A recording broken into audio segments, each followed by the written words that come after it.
Have you ever asked yourself, why do I keep ruining the very things I say I want?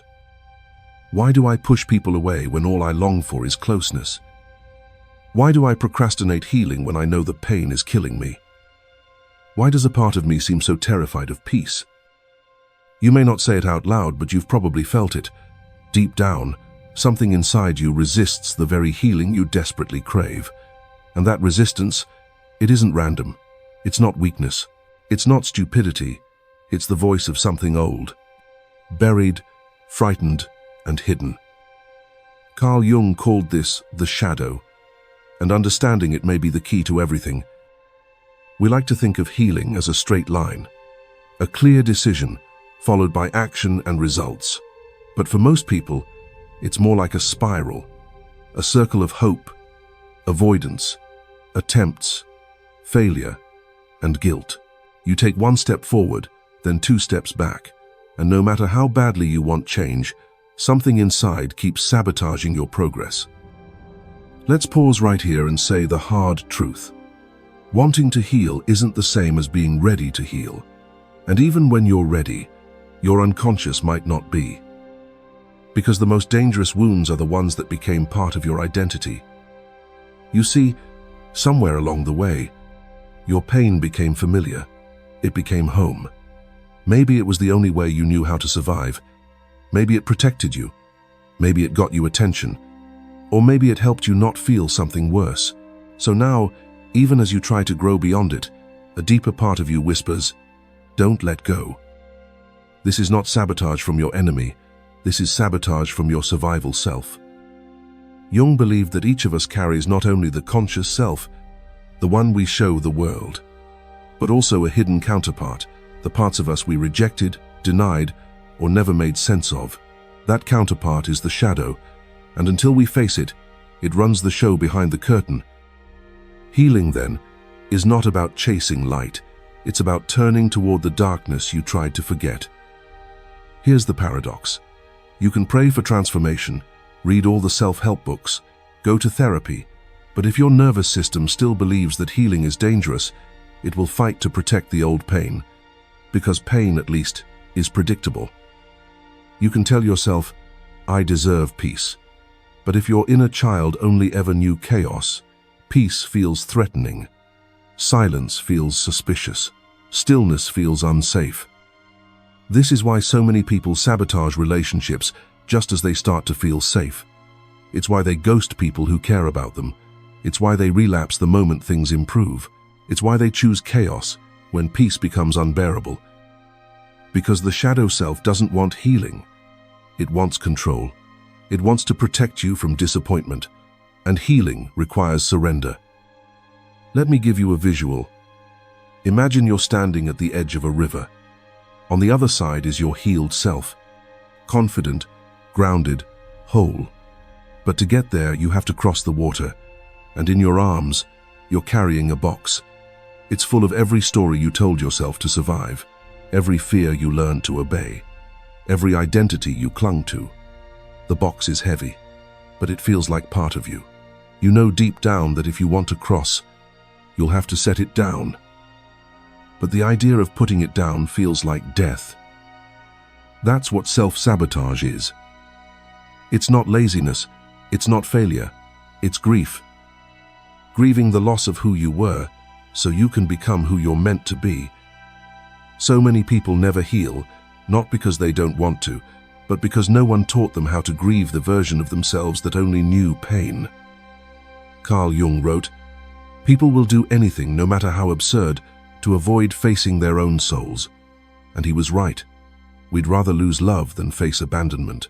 We'd rather numb the pain than sit with our grief. We'd rather stay sick than feel how lonely healing can be. But what if that fear, what if that sabotage, is the final defense of your wounded self, begging you to meet it with compassion instead of shame? In the next part, we'll go deeper into Jung's concept of the shadow, what it really is, how it forms, and how it unconsciously drives your every choice, even the ones that break your heart. But for now, I want you to sit with this.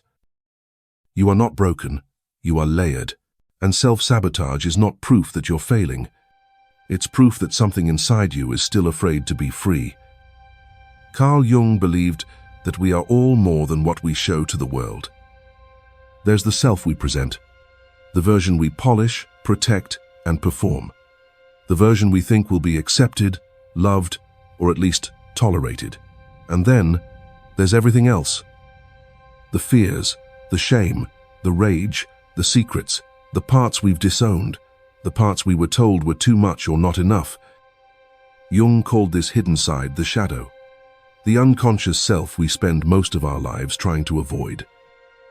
And here's the painful truth. The more you try to deny the shadow, the more control it gains over you. The shadow isn't evil, it isn't your enemy, but it does contain everything about you that you didn't feel safe enough to feel, and so, it becomes a closet filled with unlived emotions, guilt, grief, jealousy, powerlessness, and it seeps through the cracks when you're tired, stressed, or afraid. This is why you lash out when you're scared, why you run from love just when it gets real, why you sabotage opportunities even when they're everything you ever asked for. Because somewhere deep inside, your shadow self believes it's protecting you. Let's imagine this. You're a child. You cry too much, and someone says you're being dramatic. You're excited, and someone calls you annoying. You express anger, and someone punishes you. Over time, you learn to suppress those traits. You tuck them away, not because they're wrong, but because they weren't welcome. Now fast forward to your adult life. You find yourself unable to express needs. You smile when you're angry. You overachieve to avoid rejection. You say yes when your body screams no. And you have no idea why you keep repeating the same painful cycles. That's your shadow in motion. You buried parts of yourself so long ago, you forgot where you left them. But they didn't disappear. They just went underground. Jung said, until you make the unconscious conscious, it will direct your life, and you will call it fate. This is perhaps the most important line in all of psychology, because it explains why you keep dating people who hurt you, why you chase success but feel empty, why you sabotage every moment of peace with an instinct for chaos. It's not fate, it's a shadow program running beneath the surface. Healing begins when you stop asking, what's wrong with me? And start asking, what hurt me so badly that I had to become someone else just to survive? The shadow isn't just made of what's bad in you. It also holds what's powerful, passionate, creative, intuitive, and authentic. But because it was rejected early on, you lost access to it. And now, every time that energy tries to come back, your inner critic shuts it down. That's why so many people feel afraid of their own power, why joy feels suspicious, why confidence feels arrogant, why boundaries feel mean. You were trained to distrust your real self, and the real tragedy is this. You can't heal what you won't look at. If you keep treating your shadow like a monster, it will keep showing up as fear. But if you meet it with tenderness, it begins to soften. The things you've rejected in yourself don't need punishment. They need reintegration. This is the painful beauty of shadow work. It asks you to sit with the parts of yourself you were taught to hate, and instead of judging them, listen to them. What does your anger need to say? What does your sadness wish you had heard? What does your fear want to protect you from? Shadow work isn't a one-time ritual. It's a lifelong dialogue between your conscious self and the unloved parts of you. The next time you catch yourself self-sabotaging, pause. Instead of saying, ugh, I'm doing it again, try this. What part of me is afraid right now? What wound does this behavior protect? You'd be surprised how often the answer is simple and human. I'm afraid of being abandoned. I'm scared of being misunderstood. I don't know how to feel safe when I'm happy. There's no shame in that. In fact, that's where healing truly begins.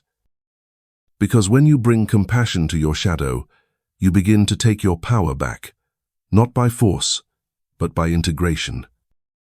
Carl Jung said, one does not become enlightened by imagining figures of light, but by making the darkness conscious. You can't grow out of what you refuse to acknowledge, and no amount of pretending will make the pain disappear. It will only push it deeper, where it becomes depression, anxiety, addiction, or sabotage. So, if you've been wondering why you keep ruining things when they start going well, maybe it's time to stop blaming yourself and start listening to what your shadow is trying to tell you.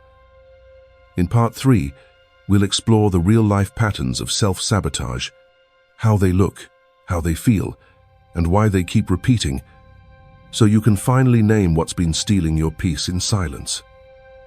But for now, just remember this. You are not fighting yourself.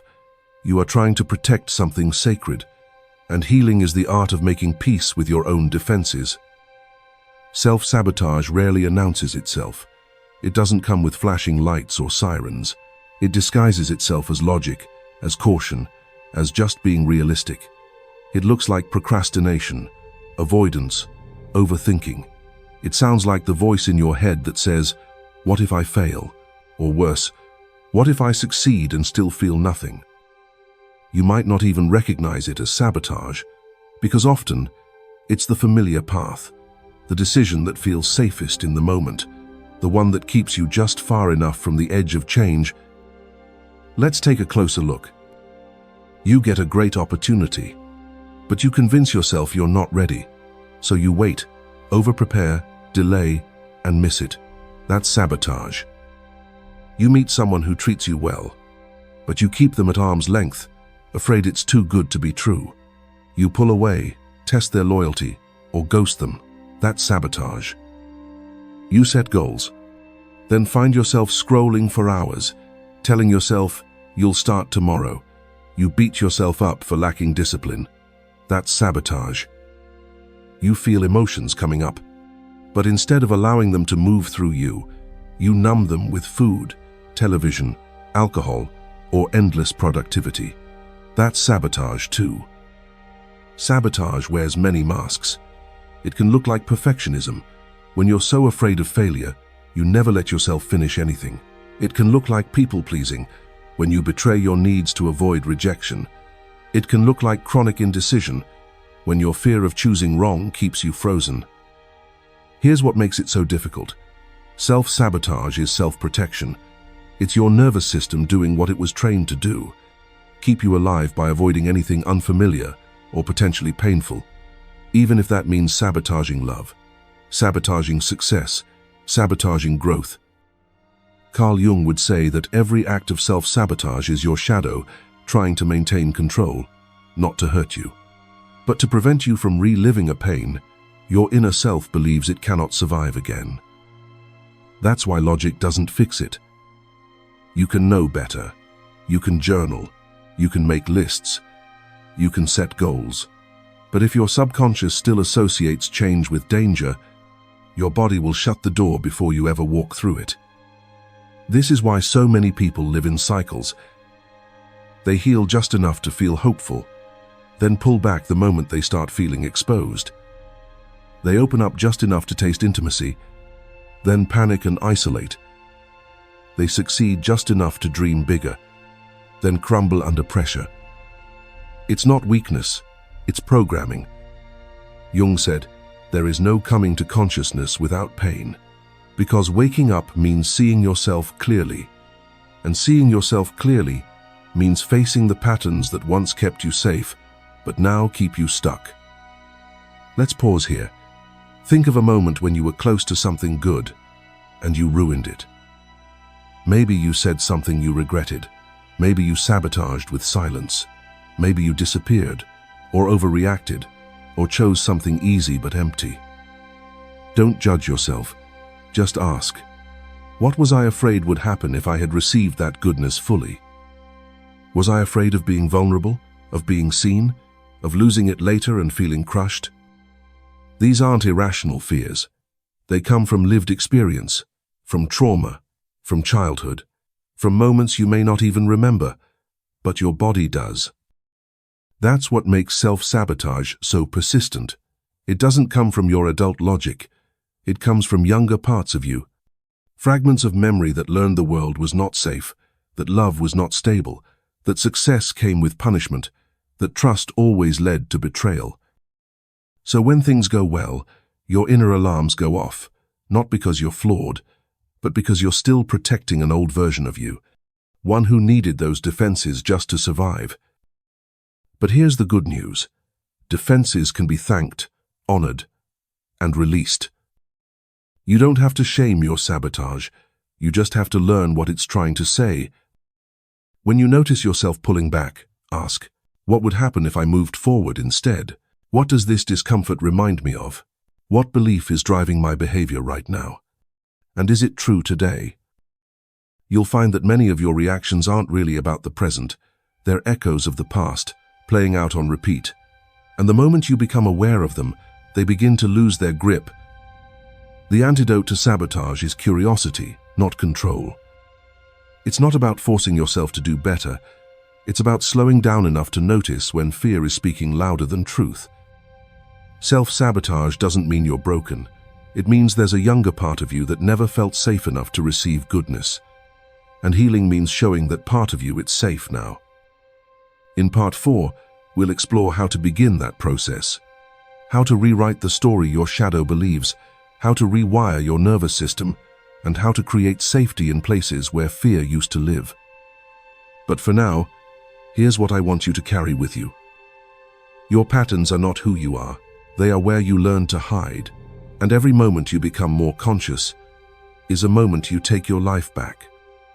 If self-sabotage is the shadow's way of staying safe, then healing is the art of rewriting the story that fear has told you for years. Carl Jung taught that every behavior has meaning, even the ones that hurt. So before we can transform, we must understand. Think of your shadow like a child sitting in a dark corner, repeating an old story. I'm not good enough. If I trust, I'll get hurt. Love always leaves.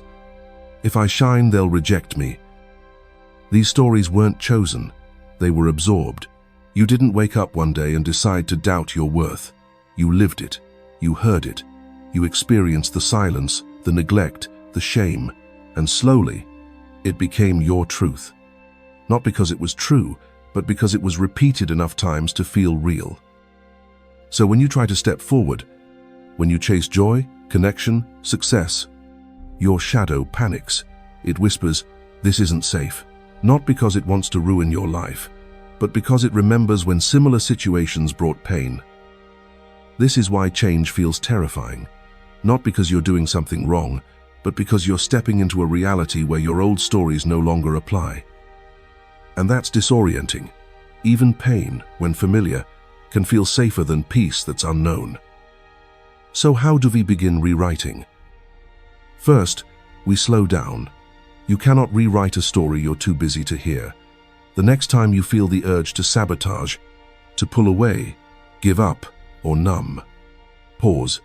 Ask yourself, what belief is trying to protect me right now? That question alone can shift everything. Because suddenly, the behavior isn't the enemy, it's a messenger. And the more you listen with compassion, the more your inner world starts to soften. Let's say you've been avoiding intimacy. On the surface you might say, "I just don't want to get hurt." But if you listen deeper, the real voice might say, "When I was vulnerable, I felt abandoned. I'd rather be alone by choice than rejected again." That's a story. And the good news is, stories can be rewritten. Instead of "love always leaves," you begin to whisper, "I'm learning to trust that not all connection leads to pain." Instead of "I'm not enough," you say, "I don't have to earn love. I was born worthy of it." These aren't just affirmations, they are new neural pathways, fresh trails carved through your mind and body. But they take time, repetition, gentle reinforcement, and above all, safety. You cannot shame yourself into change. You cannot bully the scared parts of you into courage. Healing happens in the presence of safety, softness, and permission to be exactly where you are. So create safety, internally and externally. Internally, you do it by breathing, by grounding, by replacing harsh inner dialogue with curiosity, by saying to yourself, "I'm allowed to feel this. It makes sense that I'm afraid. I don't need to rush." Externally, You do it by choosing environments that reflect your healing, not your trauma. Surround yourself with people who don't demand a performance. Spend time in spaces where your nervous system doesn't feel like it's constantly bracing for impact. Sometimes the most spiritual thing you can do is leave what feels familiar but keeps you small. Jung believed that healing wasn't about eliminating darkness, but making space for both shadow and light to coexist. So stop waiting to feel ready before you show up. Readiness is not a prerequisite for healing. Willingness is. Willingness to be seen, willingness to try again, willingness to stay present even when your instincts scream for escape. And yes, you will fall back into old patterns. That's normal. That's part of the process. What matters most is that you return. You return to truth. You return to softness. You return to the part of you that is learning how to live differently. Because every time you pause, breathe, and choose differently, even once, you interrupt generations of survival patterns. You become a turning point in a story that has been passed down for decades. You show your nervous system that safety is possible, that peace doesn't mean danger, that love doesn't always abandon. And little by little, your shadow begins to trust the light. In part 5, we'll tie all of this together, and I'll guide you through a simple but powerful integration practice that will help you reconnect with your truth and step forward without fear. But for now, hold this close. You are not broken. You are becoming, and your shadow is not proof of failure. It's proof that you survived. Healing isn't about erasing the past. It's about learning to live in the present without being ruled by it. And if you've made it this far in the video, that tells me something important about you. You're ready, not perfectly prepared, not without fear, but ready in the way that matters most. Open, willing, awake. So now I want to offer you something different. Not more theory, not more concepts, just a simple practice you can carry with you. A way to begin rebuilding trust within yourself and honoring the parts of you that once had to protect you by sabotaging your growth. Close your eyes, if you're in a space where you can, and take a deep breath. In through the nose, hold, out through the mouth. Let your shoulders fall. Let your jaw soften. Let your stomach unclench. Let yourself arrive. Now, picture the version of you who sabotaged love, the version who pushed people away, the version who quit before trying, the version who procrastinated, numbed, lashed out, shut down. See that version clearly. Not to shame them, but to recognize them. What did they need? What were they afraid of? What pain were they carrying alone? Now, instead of blaming or correcting them, I want you to say, either silently or out loud, "Thank you. Yes, thank you. Thank you for trying to protect me. Thank you for doing what you knew. Thank you for carrying my pain when I didn't know how to. You don't have to fight anymore. You don't have to be in control. I've got you now." And breathe. What you're doing in this moment is rewriting the contract between your conscious self and your shadow. You're not denying the past. You're not pretending it didn't hurt. You're simply saying, the story can change now. Carl Jung said, "Until you make the unconscious conscious, it will direct your life, and you will call it fate." What you just did. That's how you break fate. That's how you become conscious. That's how you begin again. Because here's the truth. The version of you who sabotaged your healing wasn't weak. That version was simply still waiting for someone, anyone, to choose them, to stay with them, to tell them, "You don't have to protect me anymore. I am safe to grow now." And now, you've done that. You've begun something. Don't rush to fix everything. Healing doesn't happen in a single moment. It happens in how you treat yourself when you slip back into old patterns. It happens when you pause and say, "Wait, I recognize this. I've seen this before. I have another choice now." That awareness, tiny as it may seem, is liberation. Self-sabotage is not who you are. It is who you once had to become to survive. But you're not surviving anymore. You're living. And every breath you take with intention is a reminder that your past no longer owns you. Let that settle. Let it fill the empty places that once screamed for validation, for attention, for love. You are not here by accident. You were not drawn to this video by chance.